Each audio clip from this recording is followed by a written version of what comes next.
तो राज्यसभा का रण है और बीजेपी का 8वां प्रण है। 8वां प्रण यह कि अपने 8वें चेहरे को राज्यसभा पहुंचाना है।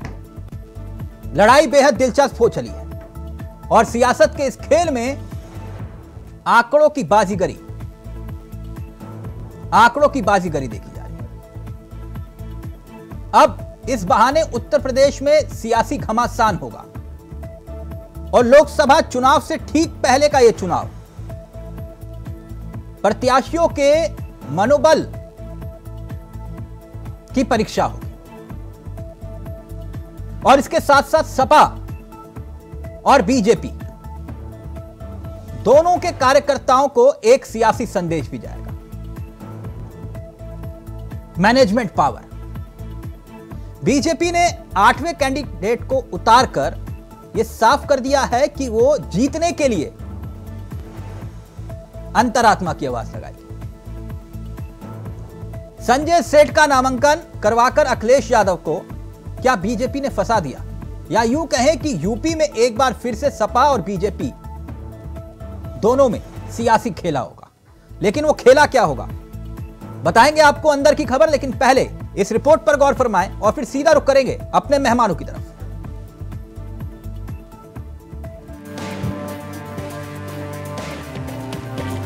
उत्तर प्रदेश में राज्यसभा चुनाव को लेकर सियासत चरम पर है। 10 में से 1 राज्यसभा सीट पर सपा और बीजेपी में महाभारत शुरू हो गई। विधायकों का संख्या बल हासिल करने के लिए हर तरह से दांव पेच आजमाए जा रहे हैं। समाजवादी पार्टी जहां बीजेपी की सहयोगी दल एसबीएसपी और आरएलडी में सेंधमारी की तैयारी में, तो वहीं बीजेपी सपा के ही विधायकों को अपने पाले में लाने के लिए जाल बिछा रही है। पल्लवी पटेल जैसी विधायकों की बगावत अखिलेश यादव के लिए एक चुनौती है। उत्तर प्रदेश में सपा की राज्यसभा की एक सीट फंस गई और ये सीट किसी और ने नहीं बल्कि समाजवादी पार्टी के साथियों ने ही फंसाई और इसका फायदा अब बीजेपी उठाने जा रही है। इसके लिए पार्टी ने संजय सेठ के रूप में अपना तुरुप का इक्का फेंक दिया है। बीजेपी ने संजय सेठ को राज्यसभा का 8वां उम्मीदवार बना दिया है और उन्होंने नामांकन भी कर दिया। संजय सेठ समाजवादी पार्टी से ही बीजेपी में शामिल हुए। अखिलेश यादव का राज्यसभा सीट के लिए जो खेल बिगड़ा है उसके पीछे है पीडीए। अखिलेश यादव जिस पीडीए का नारा बुलंद करते हैं उसी नारे पर साथियों ने उन्हें घेरने की कोशिश की है। पिछले कुछ दिनों से अखिलेश यादव हर जगह पीडीए शब्द का इस्तेमाल करते हैं। इसमें पी का मतलब पिछड़ा, डी का मतलब दलित और ए का मतलब अल्पसंख्यक है। अखिलेश यादव अपनी पूरी सियासी लड़ाई इसी नारे के साथ लड़ रहे हैं। उन्होंने अब एक ऐसा फैसला लिया है जो उनके ही कुछ साथियों को रास नहीं आ रहा। दरअसल यूपी में राज्यसभा की 10 सीटें खाली हो रही। इसमें 3 सीटें ऐसी हैं जिन पर समाजवादी पार्टी का दावा है। इसके लिए उम्मीदवार भी उतार दिए गए। सपा के 3 उम्मीदवारों में से एक है जया बच्चन, दूसरे हैं आलोक रंजन और तीसरे हैं रामजी लाल सुमन। तीनों ही उम्मीदवारों ने नामांकन भी भर दिया है। लेकिन इन प्रत्याशियों को देखकर अपना दल कामेरावादी के नेता और सपा के सिंबल पर चुनाव जीतने वाली पल्लवी पटेल भड़क गई हैं। पल्लवी पटेल वो नेता हैं जिन्होंने कौशाम्बी की सिराथू सीट से डिप्टी सीएम केशव प्रसाद मौर्य को विधानसभा चुनाव हराया था। इस लिहाज से वो बड़ी नेता मानी जाती हैं। चूंकि अखिलेश यादव पिछड़ों, दलितों और अल्पसंख्यकों की लड़ाई लड़ने की बात कर रहे हैं, तो पल्लवी पटेल ने राज्यसभा के इन प्रत्याशियों में से इन्हीं समाज से आने वाले चेहरों को ढूंढने की कोशिश की, जिसमें उन्हें निराशा लगी है। समाजवादी पार्टी के 3 प्रत्याशियों में से सिर्फ रामजी लाल सुमन है जो दलित समाज से आते हैं। पल्लवी पटेल का सवाल है, जब नारा पीडीए का है तो प्रत्याशियों के चयन में पीडीए को नजरअंदाज क्यों किया गया? अपना दल की पल्लवी पटेल ने कहा, अखिलेश यादव घोषी से फॉरवर्ड को टिकट देते हैं, राज्यसभा में टिकट देते हैं रंजन और बच्चन को। ऐसे में पीडीए अखिलेश के लिए केवल एक नारा है, जमीन पर वो दिखता नहीं। जया बच्चन ने ऐसा क्या किया है तो उनको टिकट दिया गया? रंजन ने अपने कार्यकाल में पिछड़ों का विरोध किया। ऐसे में मैं इनको वोट नहीं करूंगी। मुझे इन सब मामलों पर अखिलेश जी से नाराजगी है। अखिलेश का पीडीए जमीन पर नहीं दिखता। एक तरफ देखा जाए तो अखिलेश यादव की मंशा पर सवाल है। इसके बाद एक सवाल और उठता है कि जब भी कोई नेता अपनों पर इस तरह के सवाल उठाता है तो उसके सियासी भविष्य को लेकर भी अटकलें शुरू हो जाती हैं। पल्लवी पटेल के हाव भाव देखकर भी यही सवाल उठता है, क्या पल्लवी पटेल का समाजवादी पार्टी से मोह भंग हो गया है? वहीं दूसरी तरफ जब रामगोपाल यादव कहते हैं कि जो पक्ष में वोट नहीं करेगा उसकी विधायकी चली जाएगी, लेकिन कानून के हिसाब से वो अधिकार स्पीकर के पास है। ऐसे में इसे लेकर संशय बरकरार है। राज्यसभा चुनाव के लिए समाजवादी पार्टी 3 सीटों पर दावा ठोक रही है। हर सीट के लिए 37 विधायकों का समर्थन जरूरी है, यानी 3 सीट अगर सपा को जीतनी है तो 111 विधायकों का समर्थन चाहिए। लेकिन सपा के अभी सिर्फ 108 विधायक हैं। कांग्रेस के 2 विधायकों को जोड़ दें तो विधायकों की संख्या 110 हो जाती है, क्योंकि आरएलडी पहले ही अलग हो चुकी है। इसमें भी सपा के 2 विधायक इरफान अंसारी और रमाकांत यादव जेल में हैं। पल्लवी पटेल ने इन प्रत्याशियों को वोट देने से मना कर दिया है, यानी 3 विधायक और कम हो गए, जिसमें आंकड़ा हो गया 105, जो जरूरी वोट से 6 कम है। अब समाजवादी पार्टी के पास एक ही रास्ता है कि वो बीएसपी के विधायक उमाशंकर सिंह को किसी तरह से अपने साथ ले आए, सुभाषपा के कुछ विधायकों को तोड़ने की कोशिश करे जो सपा के साथ गठबंधन में चुनाव लड़े थे, साथ ही आरएलडी के उन विधायकों को अपने साथ जोड़े जो विधानसभा चुनाव के वक्त आरएलडी के सिंबल पर लड़े थे। ऐसे में यूपी की 10 राज्यसभा सीटों के लिए मौजूदा गणित बिल्कुल साफ है। बीजेपी ने 7 सीटों पर प्रत्याशी उतारे हैं और समाजवादी पार्टी ने 3 सीटों पर दावा ठोका है।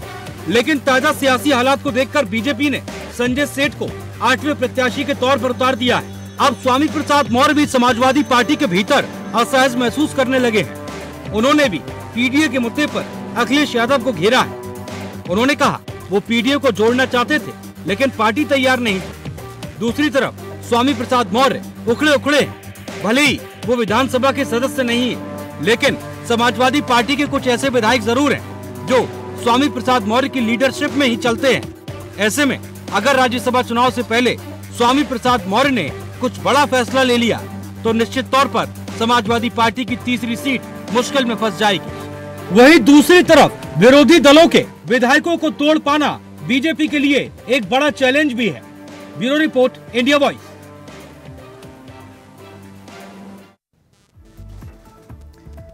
तो संकेत और संदेश बिल्कुल साफ है कि राज्यसभा का रण बेहद दिलचस्प होने जा रहा है और इसमें अंक गणित के हिसाब से जो खेल है उसमें अपना दल सोनेलाल पटेल और इसके साथ साथ वो चेहरे जो या तो पार्टी के सिंबल पर किसी और दल से चुनाव लड़े, उदाहरण के तौर पर राष्ट्रीय लोकदल, सिंबल राष्ट्रीय लोकदल का लेकिन प्रत्याशी सपा का।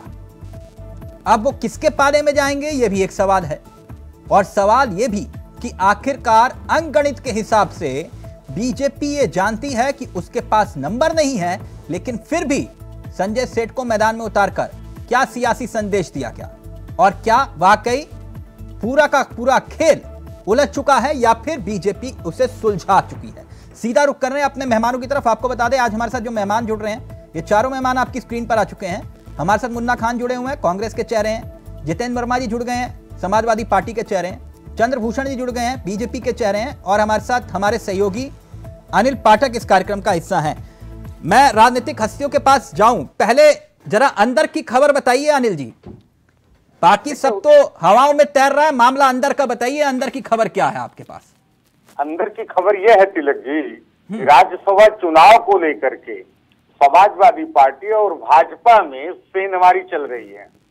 एक दूसरे के विधायक को सेंध के जरिए वोट हासिल करने की कोशिश हो रही है, क्योंकि समाजवादी पार्टी का मानना है कि जो भाजपा के घटक दल हैं उसमें जो है हमारे विधायक हैं वो जीते भले आरएलडी के सिंबल पर हैं। हाँ। ओम प्रकाश राजभर की पार्टी से जीते हैं। हाँ। लेकिन असली विधायक वो अखिलेश यादव के हैं। हाँ। पूरा खेल सिमट गया है 111 के जादुई आंकड़े में। अगर अखिलेश यादव को 111 विधायक का समर्थन नहीं मिला तिलक जी, जो दूसरी वरीयता का वोट होता है उससे भाजपा खेला कर देगी। अच्छा, 1+2 यानी कि 3। अब जो अंदर है जेल में उनके आंकड़ों को अगर अलग कर दें जी, तो फिर यहां पे भी खेला हो जाएगा। यानी खेला होना तय है, क्योंकि बीजेपी ने खेला करने के लिए तो प्रत्याशी उतारा है कि नहीं? एकदम फुल प्रूफ प्लानिंग है भारतीय जनता पार्टी की खेला करने के लिए। हाँ। किसी भी सूरत में समाजवादी पार्टी 111 का जादुई आंकड़ा ना हासिल कर पाए और जो द्वितीय वरीयता का वोट है, हाँ। उसके आधार पर जो 10वें राज्यसभा सदस्य का चयन हो, ये भारतीय जनता पार्टी की रणनीति है। ठीक, अनिल जी आता हूं मैं आपके पास। अब मैं जरा राजनीतिक हस्तियों के पास चला जाऊं। जो आपने बताया, अंदर की खबर यह है कि कुछ संपर्क साधे जा रहे हैं, फोन की घंटियां खटखटाई जा रही हैं और कुछ नॉट रीचेबल भी होने लगे हैं। लेकिन विषय पता क्या है चंद्रभूषण जी, मुन्ना जी, जितेंद्र जी, विषय एक जगह अटका हुआ है बस। आप कहेंगे कहां? विषय एक जगह अटका है अनिल जी। चंद्रभूषण जी, पूरा उत्तर प्रदेश इस वक्त आपको सुन रहा है। मैं तो एक ही बात जानता हूं, जितना, क्योंकि राजनीतिक सूझबूझ आप लोगों की तरह तो है नहीं हम, आप अंतरात्मा की आवाज लगाएंगे कि नहीं? विषय यहां पर ही अटका हुआ है। मेरी बात समझ रहे हैं ना आप? अगर आपने लगाई अंतरात्मा की आवाज, तो फिर वो जो आपकी अंतरात्मा की आवाज विधायकों को चुंबक की तरह खींच लाती है, तो वहां तो फिर मामला कुछ और हो जाएगा। तो इतना बताइए, अंतरात्मा की आवाज लगेगी कि नहीं? फिर बाकी आगे बात करते हैं।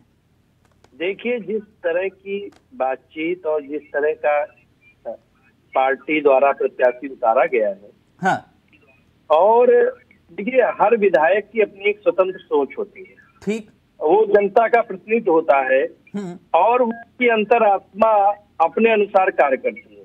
नहीं, उनकी अंतरात्मा किस तरह से काम करती है हम जानते हैं, लेकिन आप अंतरात्मा की आवाज लगाओगे या नहीं, विषय ये है। नहीं, देखिए इसमें ये विषय नहीं है कि हम अंतरात्मा, देखिए हमारी जो प्लानिंग और जो जिस तरह से हम लोग राज्यसभा में एक कैंडिडेट को उतारने संजय सेठ जी को लेकर आए हैं, हाँ। तो हमारे पास ये बहुमत होगा। और ये जिस तरह से घटक दल हमारे साथ आए हैं, आरएलडी से आए हैं या हाँ। और लोग आए हैं, तो ये लोग वोट करेंगे।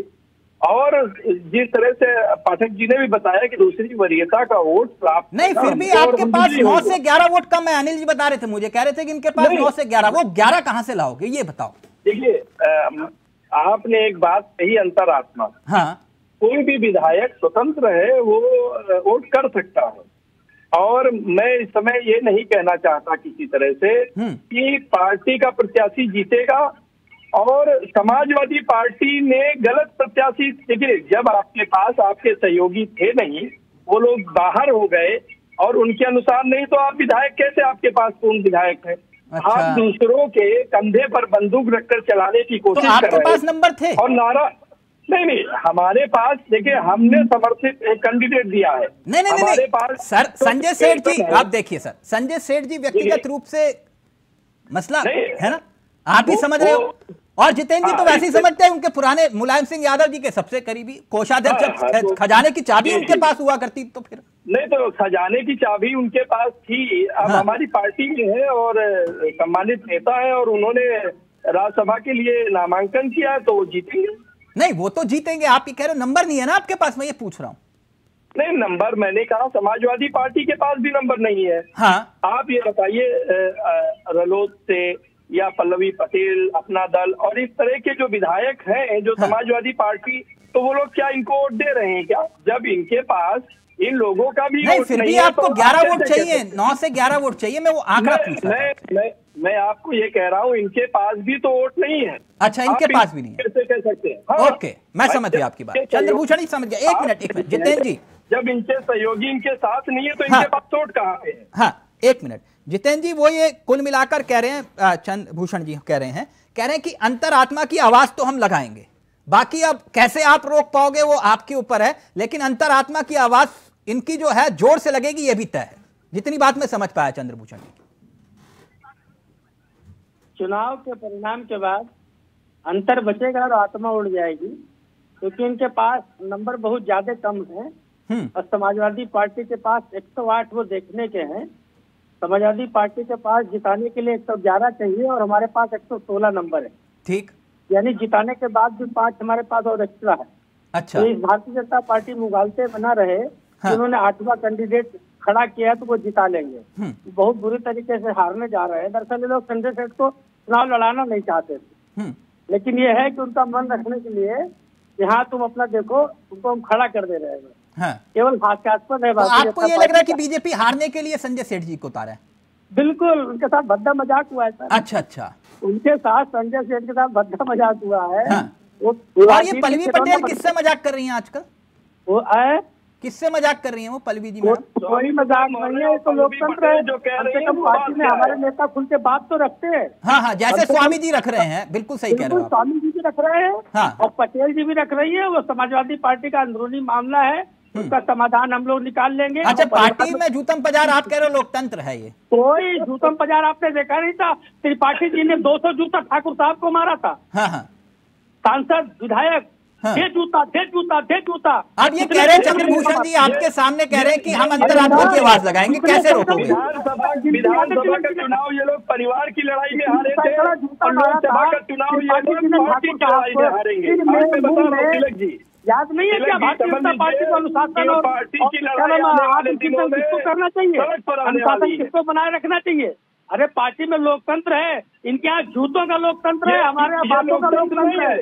हम लोग अपनी बात रख सकते हैं। समाजवादी पार्टी के अभी कुल मिलाकर राज्यसभा पर आइए। एक मिनट वर्मा जी आपके सामने उन्होंने कहा अंतरात्मा की आवाज लगाएंगे। आपको पूरी उम्मीद है कि आपके विधायक अंतरात्मा की आवाज से खींचे चले नहीं जाएंगे इनके पास? सर सुनिए, देखिए ऐसा है, हमारे यहाँ जो है बातों का लोकतंत्र है, राष्ट्रीय अध्यक्ष का विचार है, सभी नेता कार्यकर्ता अपनी बात रख सकते हैं बातों से। लेकिन भाजपा में जूतों का और लाठी का लोकतंत्र है, ये जूतों से बात रखते हैं। हमारे संस्कारों में बड़ा फर्क है। किंतु परंतु वो ये वहाँ चले गए आपके विधायक तो। अरे तिलक भैया बड़े भाई, जब मुलायम सिंह जी को पूरे 116 विधायक हैं, आपको याद है? अब एक मिनट, मुन्ना जी के पास उनके पास हैं, उनके पास भी दो हैं। तिलक जी, ये वो पार्टी है जो गुंडों की पार्टी है, जो बवालियों की पार्टी है। एक मिनट चंद्रभूषण जी, एक मिनट। अभी राजेश नारे नहीं अंकगणित समझाओ बस, इससे ज्यादा कुछ नहीं। एक मिनट रुकिए जितेंद्र जी, एक मिनट रुकिए ना। आपके सहयोगी है, दो उनके पास भी हैं, अभी दो उनके पास भी है। आप मुन्ना खान साहब, वो तो हमारे ही है। हाँ सर, पता नहीं चलता ना कौन कहाँ क्या है। अरे गठबंधन है सर, इंडिया नहीं गठबंधन ठीक है, अभी वो कह रहे हैं अंतरात्मा की आवाज लगाएंगे, पता नहीं चलेगा, वो तो एजेंट को दिखा के करेंगे ना वोटिंग। एक मिनट रुकिए ना भाई, ऐसा कुछ नहीं है, इनकी आत्मा उड़ जाएगी चुनाव परिणाम के बाद। तिलक भाई चलिए लोकतंत्र है ना, अभी देखते हैं कि किसकी आत्मा कहाँ। एक मिनट मुन्ना खान साहब, आप लोगों ने क्या कुछ प्लान बना रखा है? कुछ है या फिर दो तो हैं आपके पास अभी मामला? बिल्कुल चावला जी। हाँ तिलक जी, मैं ये कहता हूँ कि ये राजनीति में मैथमेटिक्स से ज्यादा केमिस्ट्री का महत्व है। हाँ, मैथमेटिक्स से ज्यादा केमिस्ट्री का महत्व है। केमिस्ट्री ये कहता है कि समाजवादी पार्टी के साथ 116 विधायक का समर्थन है। हाँ। और इस पे चर्चा हो रही है कि नहीं आपके पास तो 5 बच रहे, नहीं आपके पास 108 बच रहे। लेकिन भारतीय जनता पार्टी के प्रवक्ता बताए कि 297 विधायक की मेजोरिटी कहाँ से लाएंगे? आपके टोटल है कितने? 272। 25 कहाँ से लाएंगे वो?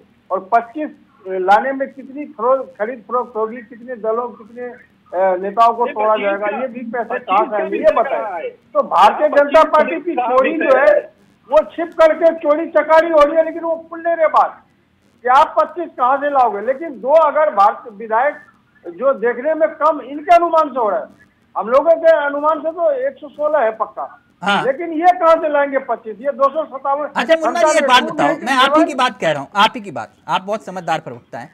आप ही के विधायक ये कह रहे हैं कि आप ये खरीद लेंगे, आपके विधायक बिकाऊ है क्या?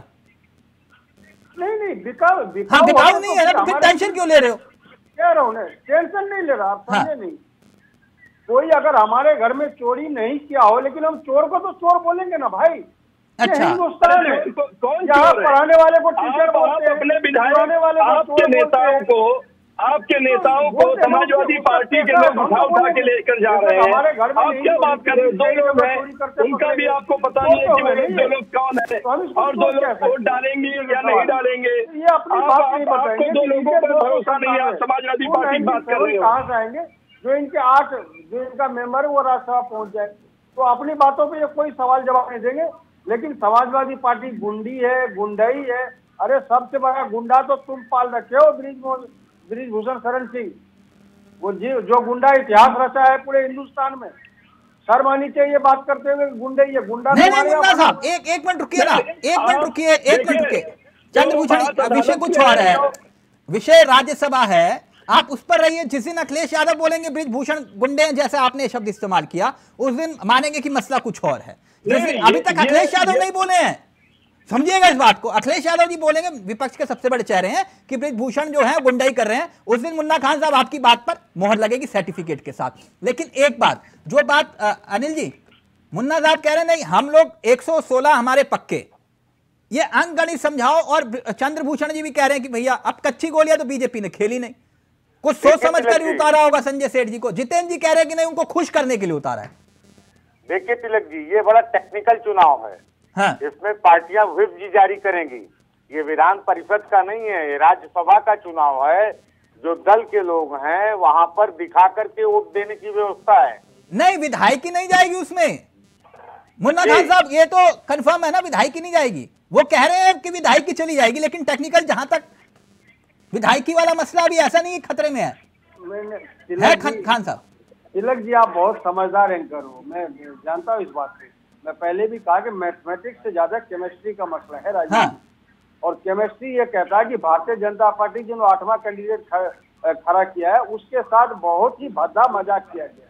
मैं तो ये पूछ रहा हूँ कि आपके 25 विधायक कहाँ से आएंगे आप बताइए। हाँ एक मिनट अनिल जी, जरा समझाओ जरा ये जो कह रहे हैं मुन्ना खान साहब, फिर मैं चंद्रभूषण जी। जो बीजेपी के विधायक हैं, उनके घटक दलों के विधायक हैं, उनकी संख्या है 286। हाँ। राजा भैया जिस दल से हैं और जिस तरह की भाषा विधानसभा में बोल रहे हैं, उनके विधायक हैं 2, ये मिलाकर हो गए 288। अखिलेश यादव को प्रथम वरीयता का वोट चाहिए 111। अगर 111 नहीं मिला तो वोट गिना जाएगा द्वितीय वरीयता का।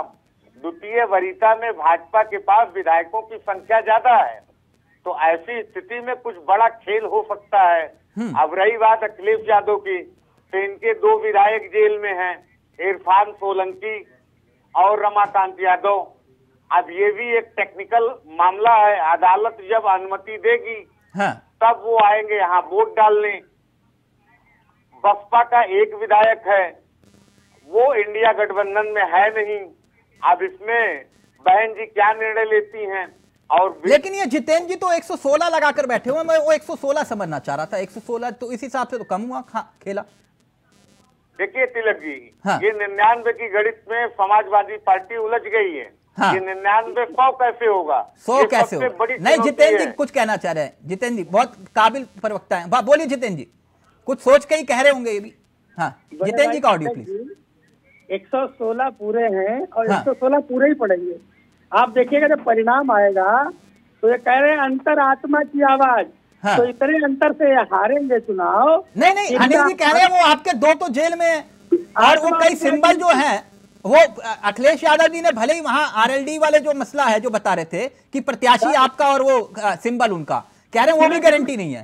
तिलक जी आप खुद सब बता दे रहे हैं कहाँ हमारे हैं। हाँ। तो हम क्या बताएं आपको, बताइए। पूरे 116 तिलक जी वोट पड़ेंगे बड़े भाई। अपनी गणित क्लियर है, आप एक्स्ट्रा गणित लेकर चल रहे हैं। अरे गणित तो बताइए क्या है। नहीं चंद्रमोहन जी एक मिनट, आप ही की बात। चंद्रमोहन जी देखिए मेरा ना गणित बड़ा कमजोर है। चंद्रभूषण, हाँ चंद्रभूषण जी माफ करिए, वो बृजभूषण बार-बार। गणित कमजोर नहीं आपका है, आपका गणित बहुत मजबूत है।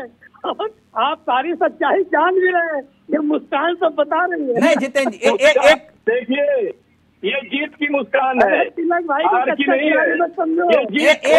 एक मिनट समाजवादी परेशान है अभी। देखिए अच्छा भूषण जी सुनिए ना, एक मिनट। गणित पे मेरा गणित बहुत कमजोर है। ये बताओ कि इतने विधायक कहां से एक साथ आ जाएंगे? देखिए आप अभी पाठक जी ने जो आपको बताया, हाँ द्वितीय वरीयता, उसके बाद हमारे पास 5-6 विधायकों 5-6 वोट कम पड़ेंगे, ठीक है।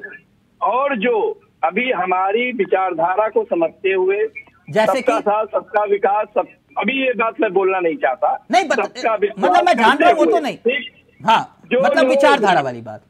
हाँ हमारी विचारधारा और माननीय प्रधानमंत्री मोदी जी की विचारधारा को लेते हुए आएंगे, वो लोग हमारे कैंडिडेट को वोट करेंगे। तो ये कैसे पता चलेगा कि वो आपकी विचारधारा से मेल खा रहे हैं? नहीं, ये अभी बताने की जरूरत नहीं है। हाँ। वो आपको धीरे धीरे लग ही रहा है। देखिए, एक हफ्ते पहले से क्या सिचुएशन समाजवादी पार्टी में हो रही है, ये आपको अच्छी तरह दिख गया है। हाँ। ठीक है, और बसपा भी इनके साथ नहीं है, ठीक, आरएलडी भी इनके साथ नहीं है, पल्लवी पटेल भी अलग। अच्छा, ये भूषण जी कहीं ये संजीवनी आपको स्वामी प्रसाद मौर्य जी से तो नहीं मिल रही? नहीं, संजीवनी तो कहीं न कहीं से मिलेगी ही। हाँ। देखिए, मैं क्या कहूँ, जिसने राम का नाम लिया, जो राम के साथ है, उसको संजीवनी मिलेगी। पीडीए का मतलब क्या है आप समझ लीजिए। ठीक है, ये केवल पार्टी के लिए काम करती है, ये केवल परिवार के लिए काम करती है। ठीक है, नहीं, जो राम के साथ है मतलब चुनाव अब जब आपने संजीवनी की बात की तो राम का नाम तो आना ही। नहीं, राज्यसभा में प्रभु राम की जरूरत क्यों पड़ेगी आपको? अरे राज्यसभा लोकसभा हर जगह पर प्रभु राम की जरूरत पड़ेगी भाई साहब। अच्छा, तो राज्यसभा में भी राम के नाम पर वोट मांगोगे? अरे भाई साहब, राज्यसभा लोकसभा कोई भी चुनाव हो। नहीं, भूषण जी मैं पूछ रहा था आपसे। नहीं, मैं क्या कह रहा हूँ, हाँ। राम तो हमारे सर्वविदित है भाई, कण में विद्यमान है। नहीं, वो तो ठीक है, राम जी तो राम हाँ। का काम कर रहा है, उसके नाम पर वो अपनी आस्था से वोट देगा। अच्छा, ठीक है, मतलब मैं समझ गया आपकी बात। हाँ, मैं समझ गया। राम मंदिर जाने से परहेज कर रही है, हाँ, वो पीडीए के किस एक को अपना रही है? मैं समझ गया। मुन्ना खान साहब, भूषण जी ने अब समझा दी पूरी बात, फिर मैं फाइनल कमेंट दूंगा आप सबसे। एक मिनट। भूषण जी ने समझा दी, बोले कि राज्यसभा में भी और लोकसभा में भी जहां जाएंगे वहां राम जी की जरूरत पड़ेगी, और अंतरात्मा की आवाज तो है ही हमारे पास, यानी राम जी दिलाएंगे बेड़ा पार, राम जी करेंगे बेड़ा पार, वो समझ जाइए अब। तो राम जी तो बेड़ा पार तब कराते ना जब भूषण जी राम जी के नाम पे चंदा चोरी नहीं करते। राम जी बेड़ा पार तो इनका कर्नाटक में भी करवा रहे थे, वहां तो हनुमान जी के ऊपर खेल के तो भगवान भी समझते। उत्तर प्रदेश में ये राम राम करते और कर्नाटक में ये जय हनुमान करते। तो मतलब इससे आप नहीं करते राम हो या हनुमान, भगवान से मतलब नहीं। तिलक जी इनको बोलिए उल्टा ना बोल। फायदा चाहिए। मुन्ना जी आप नहीं करते हो? इनके पास मुन्ना खान जी कोई आपके पास तथ्य हो तो दीजिए, उल्टा बात मत करिए। अच्छा, सभी धर्म हनुमान जी की गदा पता है ना मध्य प्रदेश में कौन लहरा रहा था चुनावी रैलियों में?